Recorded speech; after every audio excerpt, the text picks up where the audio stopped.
وصل. ازيكم يا حبايب؟ انا عارف انك مستنيني اتكلم عن لقطه الجميل وانا هسيبك يعني. ممكن يا اخواتي حد يقنعني الكره دي ضاعت ازاي؟ بص يا حبيب قلبي، صلي على النبي، انا مش بكلم اللعيب جبنا عبورلاند ودومتي، انا بكلمك انت كمشجع عايز تعمل ريمونتادا بدول. دي ضاعت، اتكسف اضيعها في حجز مع اصحابي. انتوا ما بتتمرنوش على الفينش؟ طيب يا ابني حرام عليك بقى يا ابني، انا قربت ايه، انا اتجننت اصلا يا ابني، حرام بقى عليك يا ابني.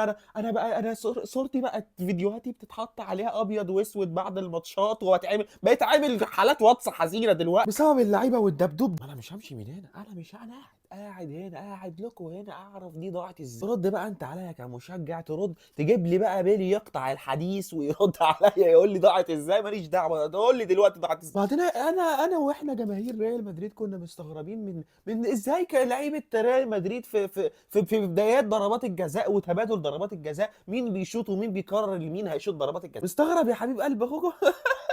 باسكيز بيشوط فاول اساسا النهارده. اظن عرفت مين الفرارجي اللي بيخليهم بيقرر مين اللي يشوط اي حاجه. ده الحل الوحيد عشان تعمل ريمونتادا قدام ارسنال، اي حاجه تانية مش